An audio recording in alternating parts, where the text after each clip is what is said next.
Bab 031. Sembuh dulu, setelah sembuh Anda tetap boleh berkeliaran di rumah sakit ini, balas Melia, lengkap dengan senyumnya yang teduh. Lisa pun mengamati ibunya, masih nampak biasa saja. Benarkah? Tanya Ray pula dan Melia menganggukkan kepalanya. Baguslah, apa Anda tahu kenapa aku betah di sini? Tanya Ray lagi, namun Melia kali ini tidak menjawab, hanya menatap lekat sang pasien dan menunggu Ray melanjutkan ucapannya. Karena dokter di sini cantik-cantik, mengingatkan aku pada seseorang, timpal Ray lagi. Namun Melia selalu tersenyum ketika berbicara dengan Ray, benar-benar bersikap seolah sebelumnya tak ada hubungan apapun di antara mereka. Sebuah sikap yang makin membuat Ray sakit hatinya. Dan saat Ray menyebut kata cantik, Dara jadi tersipu malu sendiri. Benar, dokter di sini memang cantik-cantik, balas Melia pula. Malah setuju dengan ucapan Ray, padahal Ray berharap setidaknya sedikit saja Melia merasa kesal padanya. Akhirnya Ray tidak lagi bicara sampai semua pemeriksaan itu usai. Sampai akhirnya mereka semua kembali ke ruang perawatan Ray, di ruang VVIP nomor 001. Kamar yang lebih menyerupai sebuah hotel. Diam-diam Rafaela pun selalu memperhatikan, selalu mencari kesempatan untuk bisa mendekati Ray. Setelah kembali berbaring di dalam kamarnya sendiri, semua tim 5 pun pamit pergi. Namun lagi-lagi ucapan Ray membuat langkah mereka terhenti. Dara, tetaplah tinggal di sini dan temani aku, ucap Ray, tanpa segan bicara seperti itu meski ada Melia dan Helmi yang notabene-nya lebih tua dari dia, bahkan usianya setara dengan kedua orang tuanya juga. Dara tak langsung menjawab, merasa tak enak hati untuk menjawab, pasalnya ada Dokter Melia di sini. Direktur utama rumah sakit ini. Lisa yang mendengar itu pun seperti menemukan sebuah peluang untuk memulai misinya, untuk lebih dekat dengan pria murahan ini. Bukan hanya perawat Dara Tuan, saya juga akan menemani Anda, balas Lisa. Sebuah jawaban yang membuat Melia dan Ray sama-sama menatap ke arahnya. Tak lama kemudian Ray langsung tersenyum miring ketika mendengar ucapan Lisa untuk ikut menemaninya di sini. Sudah dia duga, jika sebenarnya gadis berkacamata itu pun sama saja seperti wanita yang lainnya. Yang akan terpesona dengan semua karismanya. Mulai ragu pula, tidak mungkin gadis kecilnya dulu berubah jadi gadis buruk rupa seperti ini. Sementara Melia tidak menjawab apapun, hanya menganggukkan kepalanya kecil sebagai tanda setuju. Meski di dalam hatinya dia terus bertanya-tanya kenapa sang anak sampai bersikap seperti itu.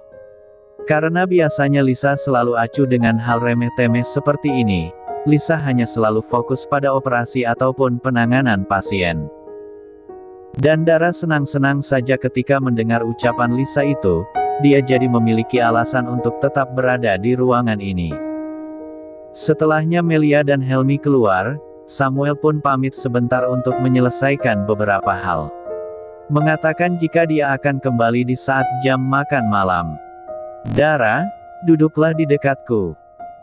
Baik Tuan, jawab Dara patuh. Dia duduk di kursi di samping ranjang. Membuatnya duduk cukup dekat dengan pria tampan dan kaya raya itu. Dara memang duduk di sana namun Ray malah terus melihat ke arah gadis berkacamata itu, terus memerintahkan Lisa untuk melakukan ini dan itu.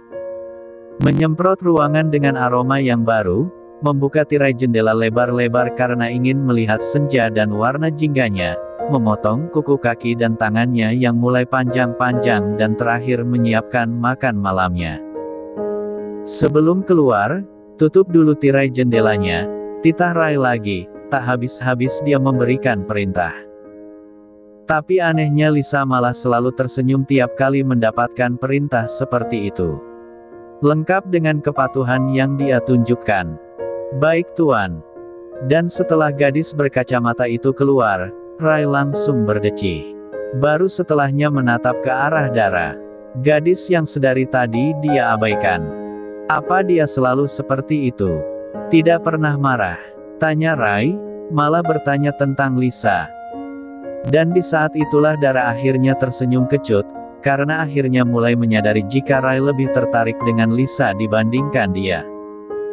Iya Tuan, Lisa memang tidak pernah marah, dia tetap bersikap profesional dalam hal apapun. Dia benar-benar kaku, aku yakin di hidupnya tidak ada hal yang menarik. Lagi-lagi Dara hanya mampu tersenyum getir, mendengar Rai yang bicara lebih antusias ketika membicarakan teman satu timnya itu. Tapi meski begitu Dara tak marah pada siapapun. Pada Rai apalagi Lisa. Karena dia pun selalu berusaha untuk bersikap profesional, tidak pernah mencampurkan tentang hati di dalam pekerjaannya.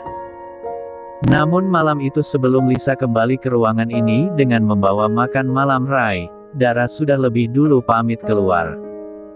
Jadi saat Lisa kembali, dia hanya melihat pria menyebalkan itu seorang diri. Lisa masuk dengan membawa nampan berisi beberapa makanan. Dia lantas menyajikannya di meja ranjang milik Rai. Juga mengangkat ranjang itu untuk diubah posisi jadi lebih naik, lalu membantu Rai untuk duduk mandiri. Au, keluh Rai saat merasakan pundaknya sedikit nyeri, padahal dari hasil ronsen pundak itu sudah berada di posisinya semula, sudah tidak bergeser lagi. Maaf Tuan. Makanya hati-hati. Baik. Sekarang suapi aku. Baik Tuan. Lisa duduk di tepi ranjang, sengaja memilih posisi yang paling intim. Dia sudah bertekad untuk memiliki hubungan yang lebih dekat dengan pria ini. Ingin mencari lebih banyak informasi tentang kancing baju milik keluarga itu. Sebelum menyuapinya Rai, dia lebih dulu melepaskan kacamatanya dan menyimpannya di saku baju. Lalu menyendok makanan dan mengarahkannya ke mulut pria ini. Ucap Lisa namun Rai malah tertegun melihat kecantikan dua manik mata itu. Ucap Lisa sekali lagi karena Rai seperti tidak mendengar instruksinya yang pertama. Dan seperti seekor kerbau, mendengar perintah yang kedua dari Lisa, Rai pun langsung membuka mulutnya dengan patuh, menerima suapan pertama dari perawat cupu itu. Perawat cupu yang tiap kali dia tatap lekat seperti ini selalu mampu membuatnya teringat dengan gadis kecilnya. Namun berulang kali Rai membaca tanda pengenal pada gadis ini tetap saja yang dia baca adalah nama Lisa, bukan Resa. Dan di saat sedang makan seperti itu, tiba-tiba Samuel masuk ke dalam ruangan. Sontak saja Lisa berbalik dan melihat ke arah pintu, memastikan siapa yang datang. Tapi Rai tidak. Dia tetap memandang Lisa seolah tidak peduli pada siapapun yang datang ke ruangan ini. Dan sikap tuannya itu, terlihat jelas di mata jeli Samuel. Makin bertanya-tanyalah dia pada semua yang terjadi. Apakah benar sang tuan tertarik pada wanita cupu itu? Namun Sam yang melihat Lisa tidak memakai kacamatanya pun sedikit terpesona. Namun ingat jika tugasnya hanyalah melayani Rai dan bukan jatuh cinta, membuatnya langsung kembali ke mode siaga. Selamat malam Tuan. Samuel memberi salam, sementara Rai hanya menjawab dengan satu kata. Siapa nama lengkapmu? Tanya Rai pada Lisa, mulai bertanya untuk mengurangi rasa penasarannya. Hanya Lisa, tidak ada yang lain. Kamu tidak memiliki nama keluarga? Tidak. Kenapa? Bukannya orang miskin pun memiliki nama keluarganya. Berarti keluargaku adalah keluarga miskin yang tidak memiliki nama keluarga. Siapa nama ayahmu? Kenapa Tuan menanyakan itu semua? Jawab saja. Tapi saya tidak memberikan informasi sedetail itu pada seorang pasien. Aku akan membayar tiap kali informasi yang kamu berikan. Lisa tertawa pelan, tawa yang sangat manis. Bahkan Rai semakin terpesona saja ketika melihat tawa itu. Suara tawanya pun renyah, mirip tawa Resa kecil. Sebenarnya dalam hati Lisa dia tidak tertawa, melainkan merasa kesal dengan kesombongan pria ini. Seolah uang selalu bisa menyelesaikan semua masalah. Termasuk membeli informasi seseorang. Tidak ingin menyebutkan siapa ayahmu. Kalau begitu siapa ibumu? Lisa masih diam, Dengan bibir yang masih tersenyum kecil dia pun menggeleng. Aku tidak sembarangan memberikan informasi seperti itu pada orang asing. Apa bagimu aku seperti orang asing? Tentu saja. Lalu bagaimana agar kita tidak jadi orang asing? Tanya Rai pula, bertanya menggoda dan tatapan penuh damba. Siapa yang bisa menolak pesona seperti itu? Lisa bahkan sampai kehabisan kata-katanya untuk menghadapi pria ini, pria dengan mulut berbisa. Bagaimana jika Tuan makan lebih dulu, diam dulu dan tidak usah banyak bertanya, jawab Lisa akhirnya, sebuah jawaban yang membuat Rai yang kini gantian tertawa pelan. Sebuah interaksi yang membuat Samuel di sofa sana menatap dengan mulut menganga. Kenapa tuannya itu terlihat sangat nyaman ketika berbincang dengan Lisa? Astaga, apa aku melewatkan sesuatu? Kulihat-lihat jika tanpa kacamata itu perawat Lisa pun mengingatkan aku pada seseorang. Tapi siapa? Batin Sam lagi, dia pun terus menerka-nerka ingatannya sendiri.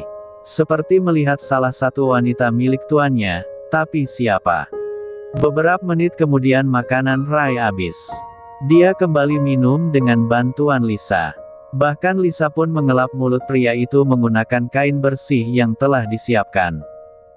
Setelah ini kamu kemana? Tanya Rai. Tentu saja pulang. Tidak bisakah aku membayarmu untuk di sini selama 24 jam?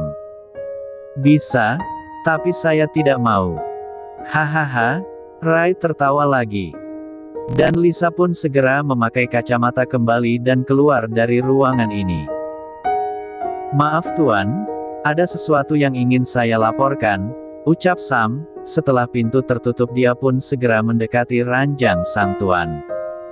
Apa kamu sudah mendapatkan informasi tentang wanita itu? Benar Tuan. Katakan. Samuel membuka sebuah berkas dan menunjukkannya pada sang tuan. Mulutnya pun terus bicara menjelaskan. Tentang Lisa yang hanyalah gadis biasa, anak panti asuhan yang tidak jelas siapa kedua orang tuanya. Mendapatkan beasiswa hingga bisa menjadi seorang perawat bedah, bahkan masuk ke rumah sakit ini melalui jalur umum. Tidak ada sedikit pun informasi yang Rai harapkan. Samuel tidak tahu, jika sebagian informasi tentang Lisa telah dimanipulasi oleh Darko. Maaf Tuan, apa perawat bisa mengingatkan Anda pada seseorang? Tidak, balas Rai singkat. Setelah keluar dari ruangan Rai, senyum Lisa langsung hilang begitu saja. Rasanya sangat memuakkan ketika harus tertawa bersama orang yang sangat dia benci. Pria yang paling memungkinkan memiliki hubungan dengan musuh keluarganya, yang membuatnya harus hidup dalam pelarian. Tiap kali mengingat itu, hati Lisa seperti terbakar. Tak ada lagi belas kasih yang bersisa di sana. Namun semua lamunan kebencian Lisa itu buyar ketika tiba-tiba tubuhnya ditarik oleh seseorang untuk menjauh dari ruangan itu. Sontak saja Lisa melihat siapa wanita yang menjadi lengannya ini. Ternyata dia adalah Rafaela. Astaga, mau apa lagi dia? Batin Lisa. Bukannya tak bisa melawan, namun dia hanya malas untuk meladeni. Sampai di ujung koridor, Rafaela mendorong tubuh Lisa hingga terjerembab di dinding. Gelagat Lisa yang coba mendekati Rai telah terhendus olehnya. Bagaimana bisa wanita buruk rupa berkacamata ini ada di ruangan Rai di jam makan malam? Padahal seharusnya tugas Lisa sudah selesai sejak sore tadi. Kamu benar-benar ingin melawanku ya? Ha? Tanya Rafaela dengan suara yang terdengar jelas jika penuh dengan kekesalan. Sudah berulang kali Rafaela katakan pada wanita buruk rupa ini untuk menjauhi pria incarannya. Tapi Lisa selalu tidak mau dengar dan terus bersikap semuanya. Jika masih ingin tenang bekerja di rumah sakit ini, maka jauhi Tuan Muda Rai. Ancam Rafaela. Tiap kali dia menghadapi wanita cupu seperti ini, Rafaela selalu menggunakan ancaman. Tapi kalau itu Lisa tidak hanya diam saja, dia mendorong tubuh Rafaela hingga menjauh darinya, hingga membuat bekalan kuat Rafaela pada lengannya pun ikut terlepas. Sebelum bicara, Lisa membuang nafasnya dengan kasar. Harinya sudah buruk dan makin jadi buruk gara-gara wanita ini. Namun belum sempat Lisa bicara, dia sudah lebih dulu melihat Samuel yang berjalan ke arah mereka berdua. Sontak saja Lisa segera menjatuhkan dirinya sendiri hingga terjerembab ke lantai. Melihat itu tentu saja Rafaela merasa sangat terkejut, sangat bingung, apalagi yang akan dilakukan oleh wanita buruk rupa ini. Namun belum sempat juga Rafaela bicara, tiba-tiba sudah terdengar suara bariton di antara mereka berdua. "Perawat Lisa, panggil Samuel." Buru-buru dia membantu perawat berkacamata ini untuk segera bangkit. Sementara Rafaela melebarkan matanya merasa sesuatu yang buruk akan segera terjadi. "Apa yang Anda lakukan? Mendorong perawat Lisa sampai jatuh?" tanya Samuel, bertanya dengan tatapan intimidasi, tatapan yang membuat Rafaela gelagapan. Benar seperti dugaannya, bahwa hal buruk akan menimpa dia. Ternyata wanita buruk rupa ini sedang memainkan peran untuk menyudutkan dia. Kurang ajar, batin Rafaela. Dia menatap Lisa dengan sangat tajam. "Sekali lagi saya lihat Anda bersikap semena-mena seperti ini, saya akan melaporkannya pada pihak rumah sakit," ancam Samuel. "Siapa nama Anda?" tanya Samuel lagi. Sebelum Rafaela sempat menjawab, Samuel sudah lebih dulu membaca tanda pengenal wanita itu. "Rafaela, saya akan mengingat nama Anda." Mendengar itu Rafaela makin tercengang. Jelas-jelas dia sudah memperkenalkan dirinya pada Samuel, tapi ternyata pria itu tidak mengingat dia. Dan malah lebih membela wanita buruk rupa itu. Rafaela benci sekali, seolah kecantikannya tidak berguna apa-apa. Rafaela mengepalkan kedua tangannya kuat, menatap benci pada Samuel yang membawa Lisa pergi dari sana. Wanita cantik itu hanya mampu melihat punggung Lisa dan Samuel yang menjauh. Sampai akhirnya dia melihat Lisa yang menoleh ke belakang dan tersenyum menyeringai ke arahnya. "Sialan," umpat Rafaela. "Art," teriaknya di dalam hati. "Terima kasih Tuan," ucap Lisa seraya menundukkan kepalanya sebagai bentuk terima kasih dan hormat sekaligus. Dia mengucapkan kalimat itu untuk Samuel. Kini mereka berdua berada cukup jauh dari keberadaan Rafaela. Namun masih berada di koridor rumah sakit. "Lain kali Anda harus melawan perawat Lisa, jangan mau ditindas terus," balas Sam. Dia paling tak suka wanita yang diam saja meski sudah berulang kali ditindas. Saat itu Lisa terus menundukkan kepalanya, benar-benar bersikap seolah dia adalah gadis yang lemah. Dan sikap Lisa yang seperti itu malah membuat Sam merasa seperti dia yang telah menindas gadis berkacamata ini. Sam membuang nafasnya kasar, jadi serba salah sendiri. Lantas tanpa ada kata pamit ataupun apa-apa lagi, asisten sang tuan muda itu pun segera pergi dari sana.